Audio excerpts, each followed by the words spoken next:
Hello दोस्तों, फिर से एक बार आप सभी का स्वागत है आपके अपने एहसास मैथमेटिक्स पर। दोस्तों अपन बात कर रहे थे अपने क्लास 10th है उसके प्रश्नावली 5.3 की, जिसका आई होप अगर कोशिश रहेगी आज तो अपन जो है आज जो है इस प्रश्नावली को खत्म कर देंगे। ठीक है, प्रश्नावली के लास्ट कुछ सवाल बचे हुए थे जिसके अंदर पर हमने लास्ट क्लास के अंदर जो है प्रश्न नंबर सोल्व किया था 14 वाला। अब लास्ट के जो कुछ सवाल हैं बहुत ही बड़े बड़े हैं तो उनको लिखना तो पॉसिबल नहीं रहेगा। आप किताब की व्यवस्था कीजिए, अपने पास में रखिए और सवाल पढ़ लीजिएगा, और पॉसिबल रहेगा तो मैं यहाँ पे एक बार आपको दिखा दूंगा। ठीक है, तो बोल के अपन कंप्लीट करते हैं अपने इस सवाल को। सवाल ये है कि 15वां प्रश्न है ना, 14 तक अपन ने कंप्लीट किया था उस दिन। प्रश्न नंबर 15 देखिएगा। 15वां प्रश्न ये कहता है कि निर्माण कार्य से संबंधित किसी ठेके में एक निश्चित तिथि के बाद कार्य को विलंब से पूरा करने के लिए जुर्माना लगाने का प्रावधान है। यानी कि कोई काम है तो उसको अगर देरी से किया जाता है तो उसके लिए जुर्माना लगाने का प्रावधान है, यानी कि उसके लिए पेनल्टी लगेगी। तो पहले दिन जो जुर्माना लगेगा वो होगा 200 रुपए, फिर उसके बाद में जुर्माना लगेगा 250 रुपए, उसके बाद में कितना हो जाएगा 300 रुपए। तो यहाँ पर देखो आप एपी बन जाएगी, शुरू के दिन का जुर्माना 200, फिर उसके बाद में 250, फिर उसके बाद में 300 बेटा, डॉट डॉट डॉट डॉट ऐसे चलता ही जाएगा चलता ही जाएगा चलता ही जाएगा। तो प्रश्न ने कहा कि 30 दिन का विलंब, आगे पढ़ता हूं पूरा ना, 300 इत्यादि है, अर्थात प्रत्येक उत्तरोत्तर दिन का जुर्माना अपने से ठीक पहले दिन के जुर्माने से कितना अधिक है 50। हर बार 50-50 रुपए पेनल्टी क्या होता जा रहा है, बढ़ता जा रहा है। तो प्रश्न ये कहता है कि एक ठेकेदार को जुर्माने के रूप में कितनी राशि अदा करनी पड़ेगी यदि उस कार्य में 30 दिन का विलंब कर देता है। कितने दिन का विलंब करता है भाई, 30 दिन। 30 दिन का विलंब करता है तो उसे कितनी राशि देनी पड़ेगी। मेरे को यूं बताओ, अगर 30 दिन का विलंब करेगा ठेकेदार तो उसको जो है पहले दिन का विलंब का खर्चा भी देना पड़ेगा, दूसरे दिन, तीसरे दिन, चौथे दिन, सभी दिन का देना पड़ेगा, नहीं देना पड़ेगा। 30 दिन विलंब करने पर हमें 300 दिन का जो विलंब का जो पेनल्टी है वो देना पड़ेगा, यानी कुल देना पड़ेगा। कुल का मतलब क्या देना पड़ेगा, योगफल का इसके अंदर फॉर्मूला लगेगा। एक बार क्लियर करते हैं, ठीक है ना, समझिएगा ध्यान से। प्रथम पद तो कितना हो गया 200, और इसका सारवंतर डी सवाल में दे रखा है, हर बार कितना कितना अधिक है, 50 रुपए अधिक है। तो अधिक है यानी कि कितना हो गया 50 हो गया डी। वैसे ही पता चल रहा है डी का मतलब 50 बढ़ रहा है 50। 30 दिन का विलंब यानी कि इसके पदों की संख्या कितनी हो गई सर 30। इसके पदों की जो संख्या है बेटा वो कितनी हो चुकी है 30 हमारे पास हो चुकी है। अब आपको क्या करना है, प्रश्न ने कहा कि अगर ठेकेदार जो है 30 दिन तक अगर विलंब करेगा तो उसे कुल कितना रुपया देना पड़ेगा 30 दिन के बाद, और कितना मतलब सारे दिन का देना पड़ेगा। सारे दिन का मतलब क्या करेंगे, योगफल का सूत्र लगेगा, और योगफल बोले तो कौन सा, एस एन बराबर एन बाई टू कोष्टक 2a plus N minus 1 into D. ये फॉर्मूला अपन ने लगा दिया। फिर क्या करेंगे, एस एन पदों की संख्या कितनी है सर 30, यानी 30 दिन का योगफल, फिर बराबर n का मान 30 और फिर बटेवा में 2, फिर कोष्टक 2a 2 इंटू ए, प्रथम पद कितना है सर जी 200 है, फिर प्लस n का मान कितना है सर 30 है, फिर माइनस 1 इंटू डी, और डी का मान कितना है 50, और ये क्या कर दिया अपन ने कोष्टक बंद। एस 30 का मतलब 2 का भाग 30 में कितनी बार जाएगा 15 बार, फिर कोष्टक 2 को 200 से गुणा कराया तो क्या हो गया 400, फिर प्लस 30 में से 1 जाएगा तो सर जी 29 इंटू 50 का क्या हो गया बेटा 50। तो यहाँ पे लिखूं मैं जैसे एस 30 बराबर 15 है, कोष्टक 400, फिर प्लस दोनों का क्या करवा लेंगे गुणा, तो 0 5 9 45 के 5 हासिल के 4 5 2 10 और 11 12 13 14, यानी कि 14 आ जाएगा, 1450 हो गया। बस 2 लाइन और अपना आंसर खत्म। एस 30 यानी 30 पदों का योग, फिर बराबर 15 है, और दोनों को क्या कर देंगे जोड़ देंगे, तो 1450 को और 400 को जोड़ेंगे तो कितना हो जाएगा सर जी, देखो यहाँ पे क्या आ जाएगा, कोष्टक हटाएंगे तो इंटू 1450 और ये हो गया 1850, फिर इनको क्या करवा लो गुणा। यहां तक तो आया ना भाई समझ में। ये प्रथम पता ये हो गया 400 और प्लस का इधर हो गया प्लस, और इधर हो गया 30 माइनस 1, और ये हाँ सही चल रहा है अपन कोई बात नहीं। चलिए अब दोनों का क्या करवा लेते हैं, गुणा करवा लेते हैं, तो 15 को 0 से गुणा कराया तो 0, ये हो जाएगा इधर 15 5 75 का 5 हासिल का 7, 15 7 105, नहीं 15 5 75 का 5 हासिल के 7, 15 7 105, 15 8 120, 127, 127 के 7 और हासिल के आ गए 12, 15 और 12 कितने हो गए बताओ 7 और ये 2, ये 27, 27,750 तो होगा ही नहीं भाई आंसर इसका। देखते हैं एक बार इसका आंसर मिला कि नहीं मिला। 27,750। तो ये आप ऐसे कर सकते हैं। एक बार वापस प्रश्न को रिपीट करते हैं, फिर अगले प्रश्न की बात करते हैं। प्रश्न ये था अपना कि निर्माण कार्य से संबंधित एक ठेके में एक निश्चित तिथि के बाद कार्य को विलंब से पूरा करने के लिए जुर्माने का प्रावधान है, और जुर्माना इस प्रकार है कि पहले दिन का जुर्माना 200 रुपया, फिर दूसरे दिन का 250, तीसरे दिन का 300, ऐसे ही डॉट डॉट चलता जाएगा। तो 30 दिन का विलंब कर देने के बाद ठेकेदार को कितना रुपया देना पड़ेगा? तो पहले दिन, 2 दिन, 3 दिन, 4 दिन सारा ही किराया देना पड़ेगा, और सारा ही देना पड़ेगा मतलब क्या निकालना है? योगफल। और योगफल निकालना है तो प्रथम पद तो ए हो गया 200, डी हो गया 50, 50 बढ़ रहा है तो डी 50 हो गया, और एन का मान कितना हो गया? 30 हो गया। फिर कहता है प्रश्न की प्रत्येक उत्तरोत्तर दिन का जुर्माना ठीक पहले से 50 अधिक है, तो 30 दिन का विलंब कर देने पर उसे कितनी राशि अदा करनी पड़ेगी? तो उसके लिए क्या किया अपन ने? एसएन का फॉर्मूला लगाया और इसमें मान रख के सोल्व कर लिया, तो 27,750 रुपए उसे वापस जो है विलंब कर देने पर देने पड़ेंगे। आ गया समझ में? चलिए अगले प्रश्न की बात करते हैं, प्रश्न नंबर 16 की। 16वां प्रश्न क्या कहता है समझिएगा। 16वां प्रश्न देखिए फटाफट से। 16वें प्रश्न में किसी स्कूल के विद्यार्थियों को समग्र शैक्षिक प्रदर्शन के अंदर जो है ना 7 नकद पुरस्कार देने की राशि 700 रुपए है। कुल 7 पुरस्कार देने हैं, उन 7 पुरस्कार की राशि जो है ना वो कितनी है? 700 रुपए है, जिनमें से हर बार प्रत्येक पुरस्कार ठीक पहले वाले पुरस्कार से 20 रुपया क्या है? कम है। तो बताइए हर विद्यार्थी को कितना कितना रुपया मिलेगा, वो हमें पता करना है। तो करेंगे पता भाई, देखिएगा ध्यान से। प्रश्न ने कहा कि किसी स्कूल के विद्यार्थी को उनके समग्र शैक्षिक प्रदर्शन के लिए 7 नकद पुरस्कार देने के लिए 700 रुपए की राशि है। 700 रुपए की राशि यानी कि कुल राशि कितनी है? 700, यानी कि एस एन बराबर कितना है? 700। कुल 7 पुरस्कार है और कुल 7 में 700 रुपए बांट रहे हैं। और प्रश्न ने कहा 7 पुरस्कार मतलब एन का मान कितना हो जाएगा सर? 7 हो जाएगा। इसके पदों की संख्या कितनी हो गई? 7 हो गई। अब आगे बात करते हैं, यदि प्रत्येक पुरस्कार अपने से ठीक पहले पुरस्कार से 20 कम है, प्रत्येक पुरस्कार अपने से ठीक पहले पुरस्कार से 20 कम है, तो जैसे कि माना कि पहला पुरस्कार क्या हो गया? एक्स, तो दूसरा पुरस्कार क्या होगा? अपने से ठीक पहले पुरस्कार से 20 कम है, तो पहला पुरस्कार क्या है? एक्स, तो उसमें से 20 कम, तो इसमें से 20 क्या कर दो सर? घटा दो। इसी तरीके से तीसरा पुरस्कार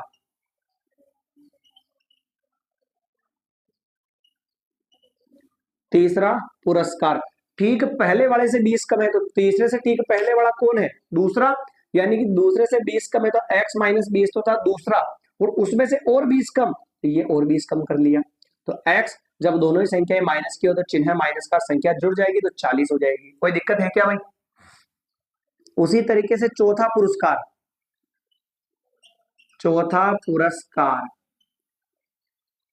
पुरस्कार अपने से ठीक पहले वाले से 20 कम है, तो अपने से ठीक पहले वाला कौन है? तीसरा। तीसरे में 40 माइनस है और 20 और माइनस कर दो तो कितने हो जाएंगे सर? 60। इसी तरीके से पांचवा पुरस्कार,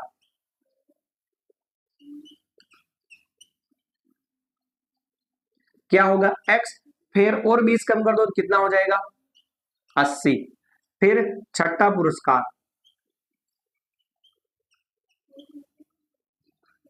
पुरस्कार और 20 कम करो तो कितना हो जाएगा सर? 100 हो जाएगा। फिर सातवां पुरस्कार कितना होगा? फिर और 20 कम करो सर, तो x माइनस 120 हो जाएगा। 7 पुरस्कार मैंने यहां पर लिख दिए। प्रश्न ने कहा कि कुल रुपए है 700, कुल यानी कि योगफल, और योगफल यानी एस एन बराबर 700 रुपए है, और पुरस्कारों की संख्या कितनी है? 7, तो इसके पदों की संख्या कितनी हो गई? 7। ठीक पुरस्कार पहला मान लिया अपन ने x, तो इसका दूसरा जो पुरस्कार है, जितने भी पुरस्कार है अपने से ठीक पहले वाले पुरस्कार से 20 रुपए क्या है? कम है। तो दूसरा पुरस्कार क्या होगा? पहले वाले x में से 20 घटा दिया, फिर इसमें लिखने के लिए ऊपर वाले में से 20 और घटा दिया, फिर ऊपर वाले में से हर बार 20 माइनस करते गए, तो हर बार 20 कम होता जाएगा। पहले 60 कम किए, फिर और 20 बढ़ा दिए, फिर और ठीक है, सातों पुरस्कार हो गए। तो यहां पर देखो आप,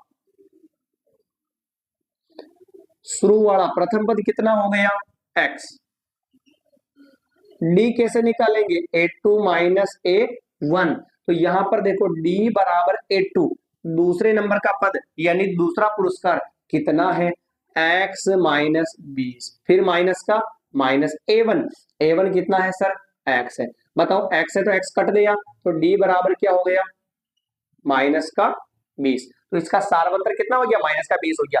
और इसके पदों की जो संख्या है सर जी वो दे रखी है 7, इसका योगफल दे रखा है हमें 700, तो बताओ योगफल है तो योगफल का सूत्र लगा सकते हैं या नहीं लगा सकते हैं, बताइए योगफल का सूत्र लगा सकते हैं, तो कैसे करेंगे देखना ध्यान से, एस एन बराबर एन बट्टा 2 कोष्टक 2a plus N minus 1 into D, कोष्टक बंद, ठीक है।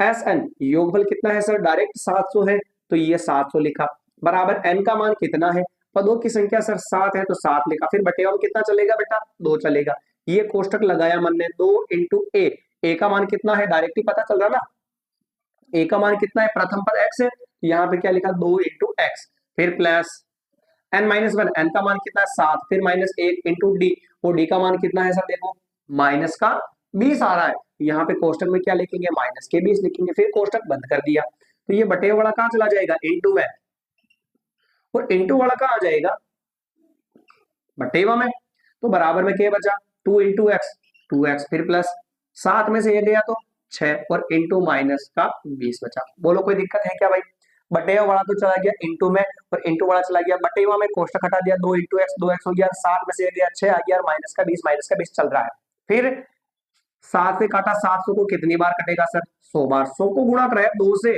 तो 200 बराबर 2x plus into minus minus, और फिर क्या करेंगे 6 को गुणा कराओ 2 से 120, माइनस के 120 को इधर लाएंगे तो यानी कि 200 और प्लस 120, और बराबर में क्या बचेगा सर जी 2x बचेगा, ये 200 300 और 320 हो गए, और बराबर में क्या चल रहा है 2x, अब इंटू वाले 2 को कहाँ ले आवे बटेवा में, तो ये हो गया 320 और बटेवा में 2 बराबर में क्या हो गया x, 2 से काटा इसको तो 160 रुपए, यानी कि पहला जो पुरस्कार होगा पहले व्यक्ति को कितने रुपये दिए जाएंगे 160 रुपए दिए जाएंगे, कोई दिक्कत है इसमें भाई।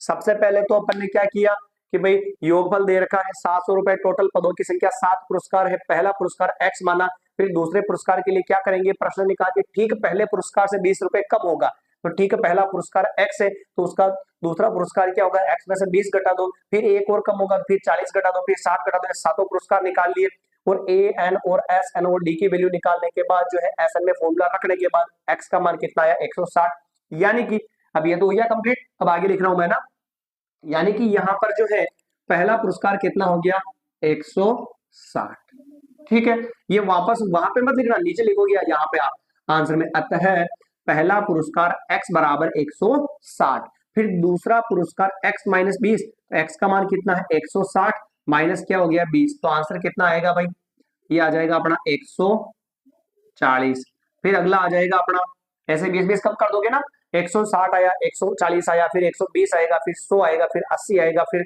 60 आएगा, ऐसे आप सातों पुरस्कार लिख देना, ठीक है। तो अपना ये जो सवाल है एकदम बिल्कुल कंप्लीट हो चुका है 16वां प्रश्न, तो भाई ऐसे लिख लोगे आप, कोई दिक्कत थोड़ा क्या नहीं है ना। सबसे पहले तो मैंने स्टार्टिंग में लिखवाया वो लिखना है, उसके बाद में आपको ये सॉल्यूशन करना है, ये सॉल्यूशन करने के बाद आपको क्या करना है, यहाँ पर पहला पुरस्कार दूसरा तीसरा चौथा पांचवा वापस नीचे 1 बाय 1 करके लिखते जाना है, और आंसर को क्या कर देना है बिल्कुल एकदम कंप्लीट कर देना है, कोई दिक्कत आपको नहीं होनी चाहिए इसमें, ठीक है भाई। तो ये था अपना प्रश्न नंबर 16वां। अब बात करें अपन आगे 17वें प्रश्न की, तो एक बार 17वां प्रश्न बुक में से फटाफट से एक बार पढ़ लीजिएगा कि क्या कह रहा है 17वां प्रश्न, जल्दी से भाई, प्रश्न नंबर 17 ये रीड कीजिए फटाफट से, 17वां प्रश्न देखिए एक बार। हाँ जी, प्रश्न नंबर 17वां देखिए कि प्रश्न नंबर 17वां क्या कहता है। प्रश्न नंबर 17 ये है, एक स्कूल के विद्यार्थियों ने वायु प्रदूषण कम करने के लिए स्कूल के अंदर और बाहर पेड़ लगाने के बारे में सोचा, ठीक है। पेड़ लगाने के बारे में सोचा सर, तो यह निर्णय लिया गया कि प्रत्येक कक्षा के जो है ना कितने अनुभाग किए जाएंगे, उसकी प्रत्येक कक्षा का प्रत्येक अनुभाग यानी पहली कक्षा का जो विद्यार्थी है ना 1 पेड़ लगाएगा, दूसरी कक्षा के विद्यार्थी 2 पेड़, तीसरी कक्षा के विद्यार्थी 3 पेड़, जो जिस कक्षा में है उसके हिसाब से उनका ग्रुप पेड़ लगाएगा। तो प्रश्न ने आगे कहा कि उदाहरणार्थ कक्षा 1 का अनुभाग जैसे 1 पेड़ लगाएगा, फिर कक्षा 2 का अनुभाग 2 पेड़ लगाएगा, कक्षा 3 का अनुभाग 3 पेड़ लगाएगा इत्यादि। ऐसा कक्षा 12 तक के लिए चलता रहेगा। प्रत्येक कक्षा के 3 अनुभाग हैं। तो इस स्कूल के विद्यार्थियों द्वारा लगाए गए कुल पेड़ों की संख्या ज्ञात कीजिए। बेटा कुल पेड़ों का, कुल का मतलब क्या होता है? योग। अब लिखेंगे कैसे समझना, यहां पे देखना, जैसे ये कक्षा फर्स्ट है, ये कक्षा अपनी कौन सी है? सेकंड है। ये अपनी कक्षा कौन सी है? थर्ड है। ऐसे dot dot dot dot dot dot आगे चलती जाएगी और कक्षा कौन सी आ जाएगी? 12। कक्षा कौन सी आ जाएगी बेटा? 12 आ जाएगी। अब प्रश्न ने कहा कि जो जिस कक्षा में है उसका अनुभाग उतने पेड़ लगाएगा, पर प्रश्न ने लास्ट में यह कहा कि इस प्रत्येक कक्षा के कितने अनुभाग है? 3 अनुभाग। कक्षा 1 के कितने अनुभाग होंगे? 3। ऐसे 3 भाग है इसके। इसके भी कितने भाग है बेटा? 3 भाग। और इसके भी कितने भाग हैं? 3 भाग। और इसके भी कितने भाग हैं? 3 भाग। हर कक्षा के 3-3 भाग बना रखे हैं, यानी 3 ग्रुप बना रखे हैं, जिसमें से हर ग्रुप जिस कक्षा में पढ़ता है उतने पेड़ लगाएगा। यानी कि ये ग्रुप है कौन सी कक्षा में पढ़ता है? पहली कक्षा में कितने पेड़ लगाएगा? 1। ये ग्रुप भी पहली कक्षा में पढ़ता है तो ये भी 1, और ये ग्रुप भी पहली कक्षा में पढ़ता है तो ये भी कितना पेड़ लगाएगा? 1 पेड़ लगाएगा। अब ये ग्रुप कौन सी कक्षा में पढ़ता है? 2 में, तो ये कितने पेड़ लगाएगा? 2, और ये भी 2, और ये भी कितने लगाएगा बेटा? 2 पेड़ लगाएगा। कोई दिक्कत नहीं है। फिर कक्षा 3 के भी, हाँ जी, लाइट जाने की वजह से थोड़ा सा क्लास रुक चुका था, वापस स्टार्ट करते हैं। चलिए बात करते हैं अपन अपने इस पार्ट की, ठीक है। हर कक्षा के 3-3 भाग थे। क्लियर नहीं दिख रहा क्या भाई? एक बार देखते देखते वापस करते इसको सही। तो लाइट बार बार आती जाती रहती है तो फिर दिक्कत हो जाती है। रुक जा रहे हैं भाई, रुक जा। हाँ हाँ जी, अब दिख रहा क्लियर? चलिए, कक्षा 3 के भी 3 अनुभाग हैं, तो हर ग्रुप जो है कक्षा 3 में पढ़ रहा है, मतलब कितने पेड़ लगाएगा? 3 3 3। अब कक्षा 12 के भी 3 ग्रुप है, तो पहला ग्रुप जो है वो भी कक्षा 12 में है, तो 12 पेड़, ये भी 12 पेड़, और ये भी 12 पेड़ लगाएगा। 12-12 पेड़ लगाते जाएंगे। तो मन ने यूं बताओ कि जैसे अगर सीरीज बनेगी, यानी कि श्रेणी जो बनेगी ना, श्रेणी वह क्या होगी? कैसे? पहली कक्षा में कितने पेड़ हो गए? 3। दूसरी कक्षा में कितने हो गए? 6। तीसरी कक्षा में कितने हो गए? 9। और 12वीं कक्षा में कितने हो गए? 12-4, 12-3, 12-3 12-3 36 होगा ना? कितने होंगे? 36 हो जाएंगे। बोर्ड की भी देखें 36 पेड़ हो जाएंगे। कोई दिक्कत है इसमें भाई? नहीं है। तो श्रेणी क्या हो जाएगी? 3,6,9, dot dot dot dot dot dot dot, और कितने लास्ट में? 36। पहली कक्षा के 3 भाग, दूसरी कक्षा के भी 3 भाग, तीसरी कक्षा के भी 3 भाग, और जो जो ग्रुप जिस कक्षा में पढ़ता है उतने पेड़। तो 1-1-1, 2-2-2, 2-3-3-3 ऐसे जोड़ लिया तो श्रेणी बन गई 3-6-9। देखो हर बार 3-3 बढ़ रहे, 3-3 बढ़ रहे। इसका मतलब इसका जो प्रथम पद होगा 3, और सार्वअंतर होगा वो भी कितना होगा? 3। प्रथम पद शुरू वाला 3 है, और सार्वअंतर डी कितना कितना बढ़ रहा है? तो 3-3 बढ़ रहा है। और लास्ट में 36 पेड़ लगाएगा, लास्ट वाले में तो 36 एनवा, यानी लास्ट 12वीं कक्षा कितने पेड़ लगाएगी? 36। तो ए एन का मान कितना हो गया भाई? 36 हो गया। और ए एन को हम क्या बोलते हैं? एल भी बोलते हैं। कोई दिक्कत है? नहीं है सर। और कक्षा कितनी है भाई? 12 कक्षाएं हैं, और 12 कक्षा का मतलब पेड़ों की संख्या एन का मान कितना हो जाएगा? 12 हो जाएगा। तो प्रश्न ने कहा कि कुल कितने पेड़ लगाएगा? कुल का मतलब क्या लगेगा? योगफल सूत्र। और योगफल जब एल दिया गया हो तब एस एन बराबर एन बटेवा 2 कोष्टक ए प्लस एल, ये फॉर्मूला लगेगा। एस एन का मान कितना है बेटा? 12 कक्षाएं थी, बराबर एन का मान 12/2 कोष्टक ए प्रथम पद 3 और प्लस एल का मान कितना है? 36। लीजिए सर, 2 से काटा, इसको कितनी बार कटेगा? 6 बार। तो आंसर क्या होगा? S12 बराबर, ये तो हो गया 6, इन दोनों को जोड़ लो, 36 में जोड़ो 3, 37, 38, 39, तो ये हो गया 39। दोनों को अब क्या करवा लो सर? गुणा। तो ये 6 9 54 के 4, हासिल के 5, 6 3 18 19 20, 234। कितने पेड़ लगाएगी 12वीं क्लास से? 234 पेड़ लगा लेगी। तो फटाफट से उठाइए इसका एक बार स्क्रीनशॉट, फिर बात करते हैं अपन अगले प्रश्न की। जल्दी से उठाइए भाई। ये था अपना 17वां सवाल, 18वां हमें पढ़ना ही नहीं है। 234 पेड़, तो कोई दिक्कत है इसमें? श्रेणी बनाना बहुत ही जरूरी है, मैंने बना दी और फिर उसके हिसाब से ले लिया। बात करें अगले प्रश्न की। चलिए तो देखिए अगला प्रश्न क्या कहता है। हाँ जी, अगला प्रश्न देखते हैं, प्रश्न नंबर 19वां। सर जी 18वां प्रश्न कहाँ गया? तो 18वां प्रश्न हमें नहीं पढ़ना है, वो किसी काम का नहीं है, ज्यादा इतने मुश्किल सवाल नहीं पूछेगा, तो 18वां रहने दो आप, ठीक है। पढ़ते हैं अपन 19वां प्रश्न। 19वां भी वैसे 18 19 20 ये सवाल बहुत बड़े हैं, तो ये मतलब न के बराबर है, इनका कोई मतलब रोल है नहीं इसमें। क्यों? क्योंकि इतने बड़े सवाल पेपर में नहीं देता वो। 6 लाइनें इसमें भरी हुई है, 6 क्या 6 7 8 लाइनें भरी हुई है। 8 लाइनें अगर पेपर वाला भरेगा तो उसका पेपर कितना वेस्ट होगा, तो वो इतना ही सवाल देगा, उसके हिसाब से देगा, ठीक है ना। तो वैसे भी इसको पढ़ना नहीं है, पर 18वां नहीं पढ़ना, बिल्कुल छोड़ रहे हैं अपन। 19वां पढ़ते हैं और फिर 20वें को देख लेंगे कैसे क्या मैटर इसके अंदर है। तो एक बार पढ़िएगा 19वां प्रश्न, देखिएगा अपनी बुक के अंदर। प्रश्न नंबर 19 ये कहता है कि 20 लट्ठों की ढेरी यानी कुल लकड़ियों की संख्या, कुल लकड़ियों की संख्या कितनी हो गई? 20। और कुल का मतलब क्या होता है? योगफल, यानी SN बराबर क्या हो गया? 200 लट्ठे। 200 लकड़ियां हो गई, 200 लट्ठे, कुल लकड़ियां हैं 200, इसका मतलब SN का मान हो गया हमारे पास 200। फिर आगे बढ़ते हैं, को ढेरी के रूप में इस प्रकार रखा जाता है कि सबसे नीचे वाली पंक्ति में जो है ना कितने लट्ठे रखे? 20। शुरू वाली जो पंक्ति है उसमें कितने लट्ठे रखे? 20 लकड़ियां रखी। उसके बाद में कितनी रखी? 19 रखी। उसके बाद में 18 रखी, ऐसे चलता गया इत्यादि। तो 200 लट्ठे कितनी पंक्तियों में आएंगे? डॉट डॉट डॉट डॉट, कितनी पंक्तियों में, यानी कि n का मान क्या करना हमें? निकालना है, ठीक है भाई। और फिर सबसे ऊपरी पंक्ति में कितनी आएगी? सबसे ऊपरी ऊपर, सबसे ऊपरी ऊपर ऊपरी ऊपर यानी लास्ट वाले पद, अंतिम पद, अंतिम पद भी हमें निकालना है। तो सबसे पहले तो यहां तक आया क्या समझ में?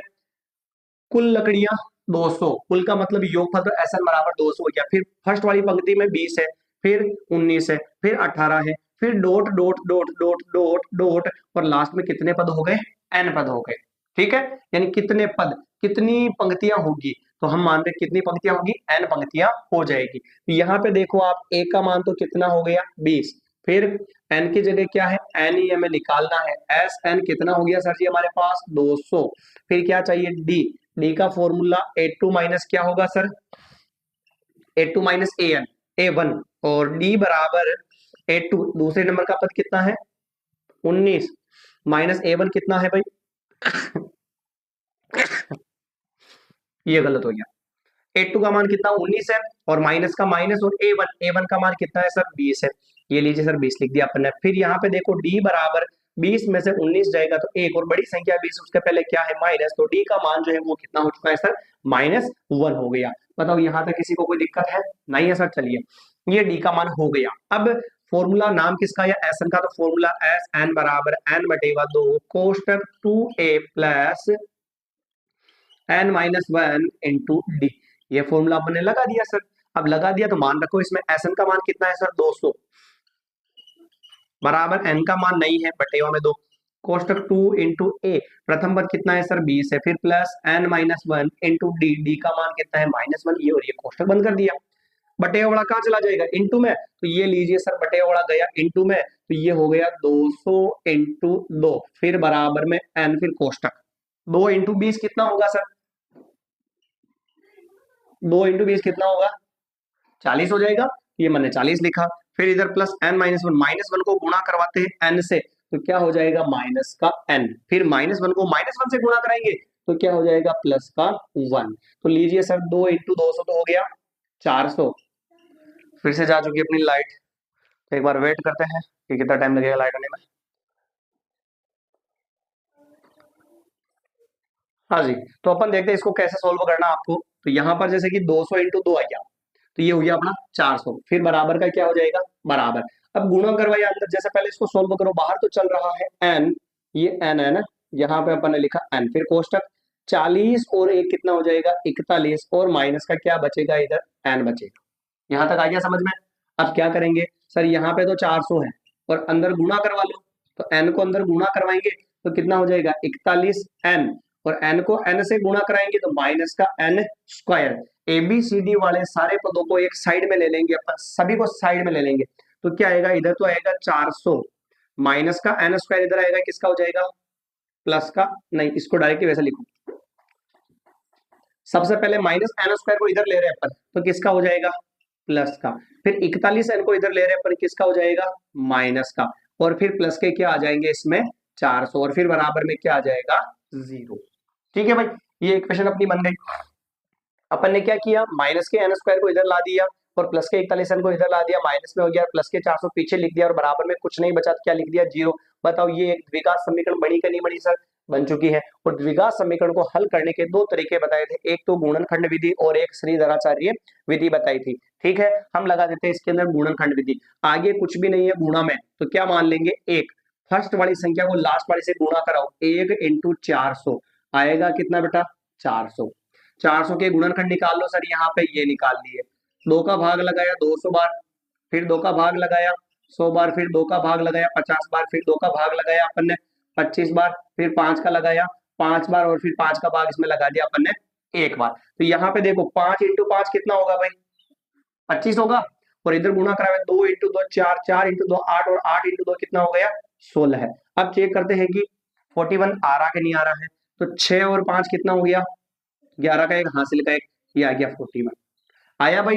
तरीका क्या था सर, फर्स्ट वाली संख्या को लास्ट वाली से गुणा करवाया गुणा 400 है, जो भी आता है उसके अभाज्य गुणनखंड निकाल लो, तो सर जी निकाल लिए। उनके दो जोड़े ऐसे बनाओ, उसका एक जोड़ा ऐसे बनाओ कि जोड़ने या फिर घटाने में बीच वाली संख्या आ जाए।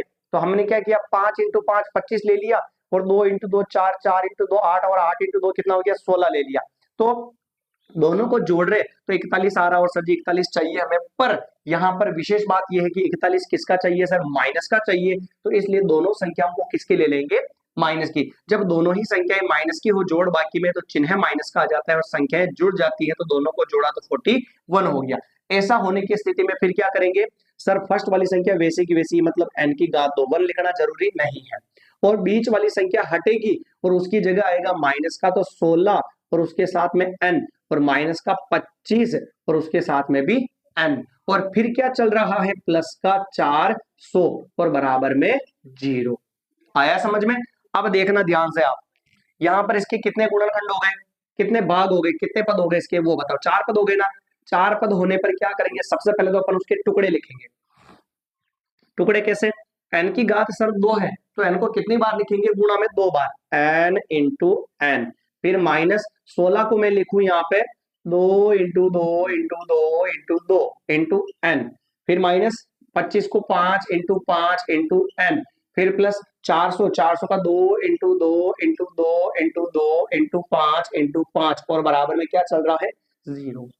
ठीक है भाई, गुणनखंड अपन ने लिख लिया। अब गुणनखंड लिखने के बाद कैसे सोल्व करेंगे तो समझना, पहले और दूसरे में से कॉमन, तीसरे और चौथे में से कॉमन, यहाँ पे भी n है यहाँ पे भी n है, तो n लिया मन ने बाहर, n बाहर लिया तो बचा कितना n बचा, फिर माइनस बचा सर, n बाहर ले लिया तो 2 × 2 4, ये बच रहा उसको एक बार लिख देता हूँ, चलिए ये बच गया भाई। ठीक, इन दोनों में क्या बच रहा, माइनस को भी बाहर लेंगे माइनस, और दोनों जगह क्या सेम है 5 5 5 5, तो 5 × 5 कॉमन लिया, -5 × 5 अगर हमने कॉमन ले लिया तो बचा कितना n बचा सर, फिर क्या बचा प्लस की जगह माइनस बाहर लिया अपन ने तो क्या बचेगा यहाँ पे माइनस। कभी भी ऐसे माइनस कॉमन ले लेते हो तो उसके चिन्ह उल्टे कर दो, मतलब माइनस हो तो उसको हटा दो और प्लस की जगह क्या कर दो माइनस। आया समझ में। चलिए 5 और 5 कॉमन ले लिया तो 2 2 बच गए, 1 2 3 4 और बराबर में 0। देखो आप कोष्टक वाली संख्या सेम मिल गई, और सर जी अगर सेम मिल चुकी है तो अपने आंसर क्या चल रहे हैं सही चल रहे हैं, और सही चल रहे हैं तो कैसे लिखेंगे n कोष्टक n माइनस 2 × 2 4 8 और 16, ये हो गए 16 कोष्टक, और इधर -5 × 5 25 कोष्टक, n माइनस 2 × 2 4 8 16, ये हो गए 16 और कोष्टक बंद बराबर में क्या गया सर 0। सेम संख्या हो तो उसको कितनी बार लिखते हैं कोष्टक में एक बार, और फिर कोष्टक बंद, फिर क्या करेंगे बाहर वाली को भी लिख दो तो n और माइनस का 25 कोष्टक बंद बराबर में 0। अब सर कितने केस बनेंगे इसके? 2 केस बनेंगे। धीरे बोलो। 2 केस बन जाएंगे इसके। एक केस तो इसका बनेगा sir, case first, n minus 16 बराबर 0। माइनस का 16 सर उधर जाएगा तो किसका हो जाएगा? प्लस का। तो n का मान कितना आ गया सर? 16। फिर दूसरा केस सेकंड, n माइनस 25 बराबर 0। तो माइनस का 25 उधर जाएगा तो किसका हो जाएगा? प्लस का। तो n का मान कितना हो गया? 25। ठीक है, ये 2 मान हमारे पास आ गए। अब n का जो बड़ा वाला मान जो है ना पॉसिबल नहीं होगा और छोटा वाला मान पॉसिबल होगा। क्यों? क्योंकि आप देख सकते हो वैसे ही फर्स्ट वाले पार्ट में कितने हैं? 20 लट्ठे हैं और उस एक एक कम होता जा रहा। पहले 20 हैं, यहाँ पे नहीं, इधर जमाऊं मैं ना, जैसे यहाँ पे देखो, आप यहाँ पे जमाऊं मैं समझने के लिए। पहले वाले में 20 है, फिर दूसरे वाले में 19 है, फिर 18 है, फिर कितने हैं? 17 है, फिर कितने हैं? 16 है, फिर कितने हैं भाई? 15 है, फिर ऐसे ही 14 आ जाएगा, फिर 13 आ जाएगा, ऐसे चलता जाएगा चलता जाएगा चलता जाएगा। लास्ट में कितना आएगा? 1 आएगा। ठीक है, तो 1 से लेकर 20 लट्ठे जमेंगे तब तक कितनी लाइनें हो जाएंगी? 20 लाइनें। और यहाँ पे लाइनों की संख्या कितनी आ रही है? 25। तो कभी भी यूं पता कर सकते हैं कि अब माइनस में भी लकड़ियां अपन जमा सकते हैं क्या? ऐसे नहीं जमा सकते हैं, क्योंकि लकड़ियों की संख्या क्या होती जा रही है बेटा? कम होती जा रही है। पहले 20, फिर 19, ऐसे कम होती। तो अपन यहाँ पे बात कर रहे थे कि n का मान जैसे यहाँ पे 25 आया और n का मान यहाँ पे कितना आया? 16 आया। 2 मान आए तो अपन ने कहा कि कौन सा होगा? तो n का मान जब 25 आया ना तो 25 के हिसाब से तो मामला सेटल नहीं बैठेगा। क्यों? क्योंकि पहली लाइन में 20 लट्ठे, फिर 19, फिर 18, ऐसे कम होता जाएगा। ज्यादा से ज्यादा कितना कम होगा? 1 तक आएगा तो 1 से 20 तक कितनी लाइनें हो गई? 20। जबकि अब माइनस में थोड़ा जमाएगा क्या? नहीं जमाएगा ना, तो नहीं जमाएगा। इसका मतलब क्या होगा? n का मान जो है 25 जो है पॉसिबल नहीं होगा। तो n का मान कितना ले लेंगे सर? 16। यानी कि अतः 16 पंक्तियां होगी। अतः 16 पंक्तियां होगी।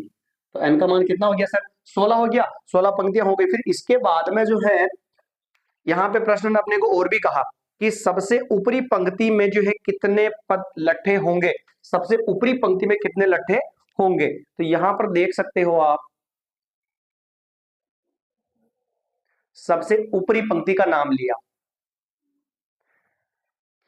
सबसे ऊपर वाली पंक्ति का नाम लिया, यानी कि सबसे ऊपर वाली जो पंक्ति है, ऐसे 1 2 3 4 5 6 7 8 9 10 11, तो वो कौन सी थी सर? 16। इसका मतलब किसका मान निकालना अपने को? A16 का। और A16 का फॉर्मूला क्या होगा? A प्लस 16 यानी कि कितना हो जाएगा? 1 कम D यानी 15 है D। तो A16 बराबर A। प्रथम पद कितना है सर? देखो प्रथम पद हमारे पास था 20, यानी फर्स्ट वाले जो पार्ट है उसके अंदर 20 है, फिर प्लस 15 इंटू D। और D का मान कितना था? -1 था। यहाँ पे कितना लिखेंगे? माइनस का 1 लिख देंगे। तो A16 है फिर बराबर B प्लस इंटू माइनस क्या हो जाएगा? माइनस, और 15 और 1 कितना हो जाएगा? गुणा में 15 है। तो ये हो जाएगा A16 बराबर 20 में से 15 गया तो 5, यानी कि उसकी 16वीं जो लाइन होगी ना उसके अंदर कितने लट्ठे आएंगे? 5 लकड़ियां उसमें आ जाएगी। तो ये अपना सवाल था पूरा एकदम कंप्लीट, 19वां सवाल। अब बात करते हैं अपन इसके प्रश्न नंबर 20 की। एक बार इसको वैसे तो 20वां न करो तो भी चलेगा, क्योंकि आलू रेस वाला जो सवाल इतना बड़ा दे रखा है तो उसके हिसाब से न पूछने लायक है। पर फिर भी एक बार श्रेणी बनाना इसकी सीख लेते हैं कि इसकी श्रेणी कैसे बनेगी, फिर आप अपने हिसाब से इसको कंप्लीट कर लेना। तो जैसे कि सवाल कहता है कि एक लड़की जो है ना, एक आलू रेस के अंदर भाग लिया उसने और आलू लेकर आती है और वापस लेने जाती है और फिर वापस लेकर आती है और उस आलू को वहां पर क्या रख देती है? बाल्टी में रख देती है। जैसे कि माना कि अपन बात करें यहाँ पे,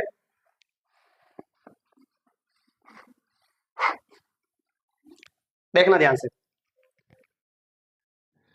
ये एक लाइन है और यहाँ पर एक बाल्टी पड़ी हुई है और यहाँ एक लड़की है। ठीक है, यह लड़की क्या करती है? नहीं नहीं चलेगा चलेगा, कोई दिक्कत नहीं, चलेगा। ये एक लड़की है और यहाँ पर आलू पड़े हुए हैं ऐसे। ठीक है, आलू पड़े हुए हैं तो लड़की क्या करती है? आलू लेने जाती है, इस एक आलू को उठाया और वापस रखने आती है, फिर गई और फिर आलू को लेने गई और फिर आप वापस आलू डालने गई, फिर यहां से एक आलू लेने गई और फिर एक आलू वापस क्या करिए? डालने गई। तो फर्स्ट वाली जो दूरी दे रखी है वो दे रखी है 5।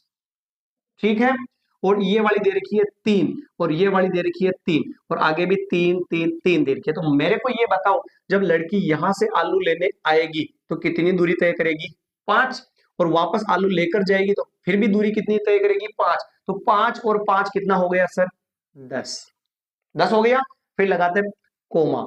अब यहां से देखो, अब लड़की आएगी यहां से लेकर यहां तक इस आलू को लेने, तो 5 और 3 कितनी दूरी तय करेगी?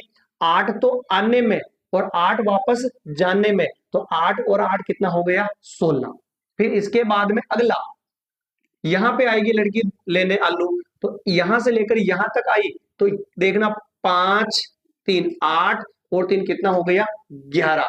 तो 11 तो आने में और 11 जानने में, यानी कितना हो गया सर? 22। फिर डॉट डॉट डॉट ऐसे चलता जाएगा। इसमें कोई दिक्कत है किसी को भाई?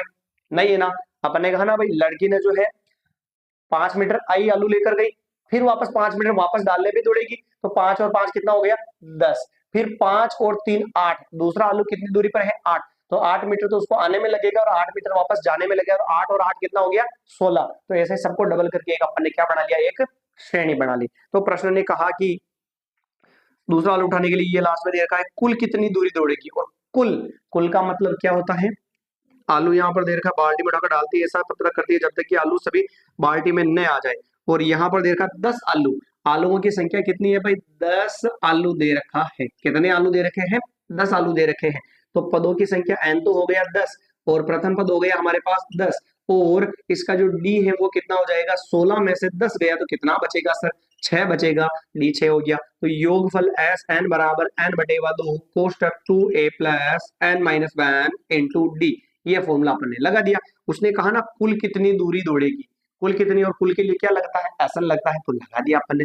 एस एन का मान 10 आलू है और एन का मान 10 आलू है, फिर बटे में 2, फिर कोष्टक 2 इंटू ए, प्रथम पद कितना है सर? 10 है, फिर प्लस एन का मान क्या है? 10 है, माइनस 1 इंटू डी, डी का मान कितना आया सर? 6 आया। लीजिए सर, ये हो गया कंप्लीट। 2 से काटा इसको 5 बार, ये 5, 2 इंटू 10 कितना हो गया? 20, फिर प्लस 10 में से 1 लिया तो 9 इंटू 6, कोष्टक बंद। यहाँ पे बराबर में लिख रहा हूं मैं, इधर बराबर में 5 का तो 5, 20 का 20 और फिर प्लस 9 6 54, ये हो गया 54। तो ये हो गया 5 इंटू ये हो गए 74, गुणा करवा लेते हैं तो 5 4 20 का 0 हासिल का 2, 35 36 37 370 मीटर वो दौड़ेगी दूरी। कितनी दूरी दौड़ेगी? वो 370 मीटर दौड़ेगी, तब उसके सारे आलू जो उसकी बाल्टी में आ जाएंगे। तो एक बार आंसर मैच कर लेते हैं कि इसका आंसर क्या है? 370 मीटर। तो एक बार वापस रिपीट कर लेते हैं अपन की प्रश्न को, अपन ने कैसे सोल्व किया, समझना ध्यान से। फर्स्ट में जो है यहाँ पे जैसे ये लाइन थी, यहाँ पे 5 मीटर दूरी थी, यहाँ पे 3 मीटर दूरी थी, यहाँ पे 3 मीटर। जरा सोचो, लड़की इस आलू को लेने आएगी और फिर रखने जाएगी, तो 5 और 5 कितना हो गया? 10।